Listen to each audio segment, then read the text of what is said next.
తిరుమల పవిత్రతను టీటీడీ ప్రతిష్టను దిగదార్చేందుకు కొందరు కుట్రలు పన్నుతున్నారని టీటీడీ చైర్మన్ బీఆర్ నాయుడు మండిపడ్డారు. సోషల్ మీడియాలో తనపై జరుగుతున్న ప్రచారానికి సంబంధించి ఆయన సంచలన వ్యాఖ్యలు చేశారు. తనపై జరుగుతుంది కేవలం దుష్ప్రచారం మాత్రమే కాదని డీప్ ఫేక్ వీడియోల ద్వారా తన వ్యక్తిత్వాన్ని దెబ్బతీసే ప్రయత్నం చేస్తున్నారని ఆయన ఆవేదన వ్యక్తం చేశారు. గత ప్రభుత్వ హయాంలో జరిగిన అక్రమాలపై నియమించిన ఏకసభ్య కమిషన్ విచారణ నుంచి ప్రజల దృష్టిని మళ్లించేందుకు ఇదంతా చేస్తున్నారని ఆరోపించారు. ఫ్యామిలీ ఫ్రెండ్స్తో కలిసి విహారయాత్రకు వెళితే తప్పేంటి అని ప్రశ్నించిన ఆయన వ్యక్తిగత విషయాలను రాజకీయం చేయడంపై ఆగ్రహం వ్యక్తం చేశారు. ఇప్పటివరకు ముఖ్యమంత్రి చంద్రబాబు నాయుడు సూచన మేరకే సంయమనం పాటించారని, ఇక సహించేదే లేదని ఆయన హెచ్చరించారు.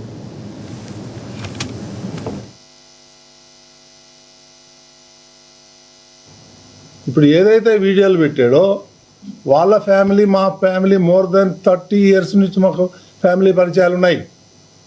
వాళ్ళ ఇంటికి మేము పోతాం, మా ఇంటికి వాళ్ళు వస్తారు. అంత మాత్రాన అసలు కొన్ని చోట్ల వీడియో మార్పింగ్ చేయడం జరిగింది. ఆ చేసే గాడిదలు సరిగా కూడా చేయలే. మళ్ళీ నేను ఎన్నిసార్లు చూసినా అందులో నాకేం తప్పు కనిపించలే. సో ఇవన్నీ చీప్ పాలిటిక్స్ ఆడి నా మీద బురద జల్తానంటే నేను భయపడేటోడిని కాదు. నేను నీలాగా రిజైన్ చేయమంటే చేసేవాడిని కూడా కాదు. ఇవన్నీ కూడా వాస్తవాలన్నీ కూడా నేను ఇమీడియట్గా కంప్లైంట్ ఇవ్వడం జరిగింది.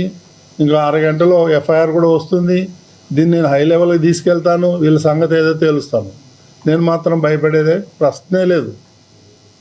కొన్ని అయితే మా ఇదివరకు అందులో ఉన్నటువంటి కొన్ని ఫోటోలు అయితే నేను 20-25 ఏళ్ల కింద దిగిన ఫోటోలు అవి.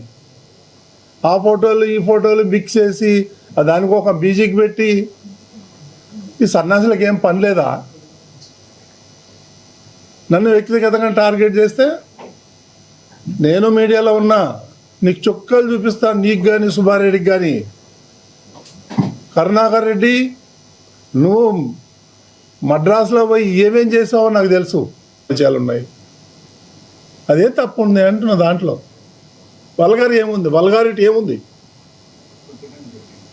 ఇవన్నీ చేసి బీఆర్ నాయుడుది కాదు. బీఆర్ నాయుడుది నీకు వచ్చేది ఏంది?